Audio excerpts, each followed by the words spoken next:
I am going to grant the motion, of course, with the formal order that I'll read into the record. Copies of the order will be distributed to signed copy to each of the defendants, who collectively I will refer to as the Friendship Nine. They have, pursuant to Rule 29B of the South Carolina Rules of Criminal Procedure, moved for a new trial and acquittal based on after-discovered evidence for their 1961 convictions for trespass. This court is vested with jurisdiction to hear, consider, decide, and rule on the defendant's motion pursuant to Article 5, Section 11 of the Constitution of our state, the state of South Carolina, 1895 as amended, and Rules 29 and 37 of the South Carolina Rules of Criminal Procedure. Additionally, and to the incident and inherent power of a circuit court by virtue of its constitutional authority, and because exercise of its power in this instance is necessary to accomplish the purpose of this proceeding. While no testimony or exhibits have been presented in this hearing, I have established the underlying facts set forth in this order through the exercise of judicial notice pursuant to Rule 201 of the South Carolina Rules of Evidence. The sources of the factual information are noted in footnote 1 of the order. There are a few footnotes in the order. I will not read them.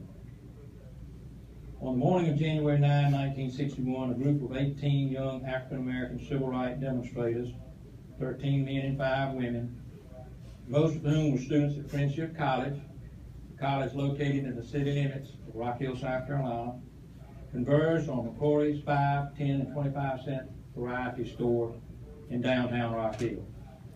Authorities had been notified ahead of the time that there would be protests, and by 8:30 that morning they were on duty in case of trouble. Initially, the protesters marched up and down the street carrying protest signs. Then male demonstrators went inside the store, and 10 of the young men sat down at the counter and refused to leave.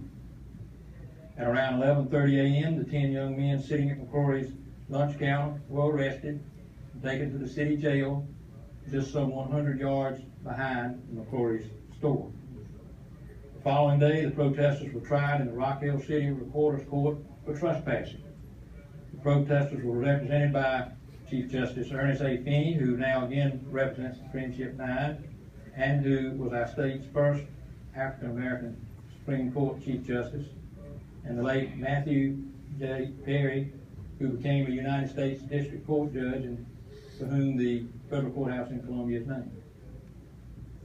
All 10 of the protesters were found guilty and sentenced to a $100 fine or 30 days of hard labor at the York County chain gang. The National Association for the Advancement of Colored People offered to pay the protesters' fine. Only one accepted this offer so he could benefit from an athletic scholarship. The remaining 9 refused to pay the fine and did serve their chain gang sentences at hard but useless labor. The Friendship Nine's strategy of opting for jail rather than paying their fine became known as jail no bail. This strategy was effective not only to break the cycle of arrest, bail, and release, an expensive cycle, but also to bring national attention to the invidious nature of segregated public places and private commercial concerns open to the public in general. The Friendship Nine were joined by other defendants whose names are in the caption and have been named today, members of the Student Nonviolent Coordinating Committee. They came to Rock Hill in unity and solidarity with the Friendship Nine, and also, upon arrest, opted to remain in jail rather than pay their fine. The sit-in movement, which I have seen referred to sometimes as jail-in, had its birth at a Woolworth store in Greensboro, North Carolina in February of 1960. The jail no bail strategy was initiated here in Rock Hill by the Friendship Nine. This became an important strategy of the sit-in movement.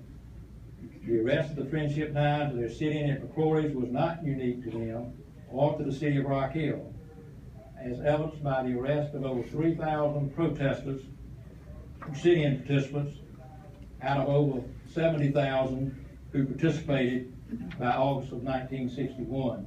And I note the typo in my order, and we've corrected. I have 7,000 in the order, 7,000 in the order, and it should be 70,000. The actions of the Friendship Nine became nationally known and nationally adopted by those seeking deserved equality in society, still segregated almost 100 years after Abraham Lincoln's Emancipation Proclamation and of the proposal and passage of the 14th Amendment to the Constitution of the United States. Those are the factual basis of this order.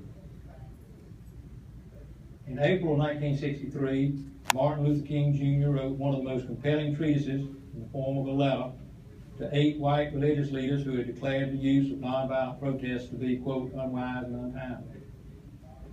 On the state of justice for Americans, he wrote the letter on the state of justice for African Americans and for people of all races and colors. This, of course, is the letter from the Birmingham jail, 1961. Dr. King wrote that he was in Birmingham and in jail, quote, because injustice is here. Dr. King opined that nonviolent protests were necessary because of the existing power structure with those who were treated unjustly, no choice. Like the Friendship Nine, Dr. King presented his very body as a means of laying out his case for unjust treatment before the, quote, conscience of the local and national community, end quote. Dr. King stated that nonviolent actions such as that of the Friendship Nine, quote, demonstrated the issues, quote, such that, quote, it can no longer be ignored, end quote. Dr. King observed that those for whom he spoke had, quote, not made a single gain in civil rights without determined legal and nonviolent pressure, end quote. This quote is followed by Dr. King's observation that segregation was an unjust law, as it was, quote, not rooted in eternal and natural law, end quote. Further, Dr. King defines an unjust law as, quote, a code that a majority inflicts on a minority that is not binding on itself. Dr. King recognized Rosa Parks and James Meredith's stands for justice. Dr. King also, while not directly mentioning the Friendship Nine, recognizes, quote, the college students sitting in at lunch counters and willingly go to jail for conscience' sake, end quote. History shows that the city of Rock Hill and their reporters' court were not unique in what now seems to be selective enforcement of laws. As in this case, the law against trespassing. What happened in Rock Hill was mimicked in Greensboro, North Carolina, Marshall, Texas, Atlanta, Georgia, and elsewhere. What happened in Rock Hill was unfortunately and inexcusably a societal, not a local phenomenon. It was at that point in the evolution of the United States the accepted practice of the majority. There are other observations not in the annals of legal precedent which dictate the court taking the action here and below. While not of legal precedential value, these observations rank high on the barometer of justice and are worth consideration and are applicable to the facts of this case. Daniel Webster, on Mr. Justice's Story, published in 1845, stated, quote, justice, sir, is the greatest interest of man on earth, end quote. Benjamin Disraeli, Lord of Beaconsfield, stated in a speech in 1851, quote, justice is truth in action, end quote. To paraphrase Daniel Webster, man's greatest interest is justice, simple fairness, and equality for all. This is a motion for new trial based on after discovered evidence. To obtain a new trial based on after discovered evidence, the moving party here, the Friendship Nine, and the other 4, must show that the evidence, number 1, would probably change the result if a new trial were held. 2, has been discovered since trial. 3, could not have been discovered before trial. And 4, is material to the issue of guilt or innocence. And 5, is not merely punitive or impeachment. The analysis of the defendant's motion here does not compartmentalize well with the traditional notions of a new trial. The defendant's motion focused not on the underlying evidence which formed the basis of the conviction, but on the gravity and efficacy of that evidence. The defendant sat in a 5, 10, 25-cent variety store lunch counter in seats reserved for white patrons. Being in the 5, 10, and 25-cent variety store was not the basis of their arrest and conviction. The Friendship Nine were not even prosecuted for the occupancy of the stools, per se. They were prosecuted solely based on their race. While such arrests were the norm at that juncture of history, the discussion here above recognizes then, as now, no one may be prosecuted based on their race alone. Such prosecution is, on its face, unjust under any definition. While it seems an exercise in absurdity, the court finds that the evidence used to convict the Friendship Nine was patently flawed, unjust, and anathema to society's evolved recognition of the illegality of laws which perpetuate segregation. If tried today for the offense for which they were convicted, the Friendship Nine would be acquitted.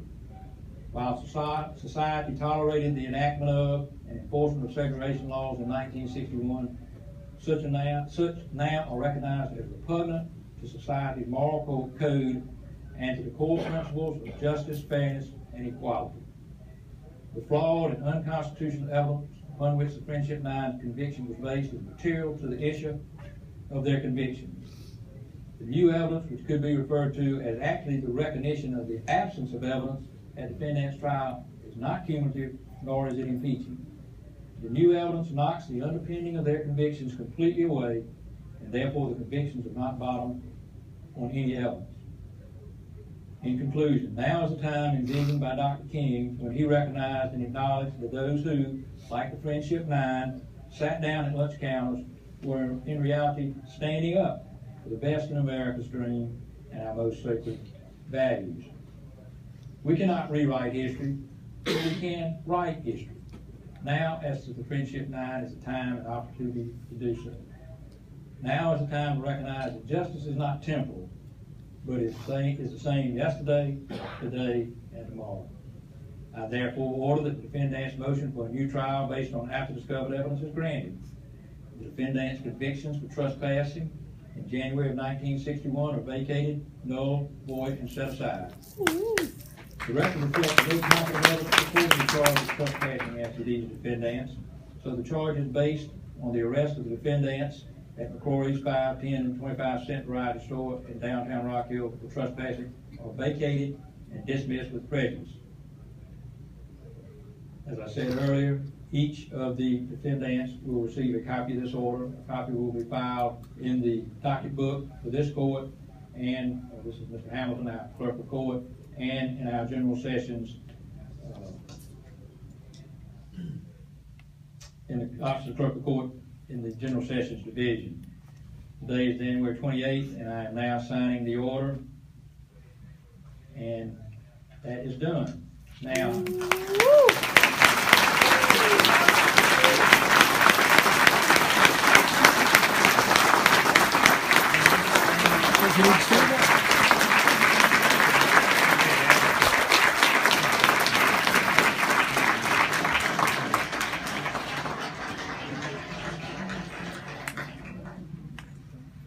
Mr. Brackett has one other issue he wishes to call to the court's attention.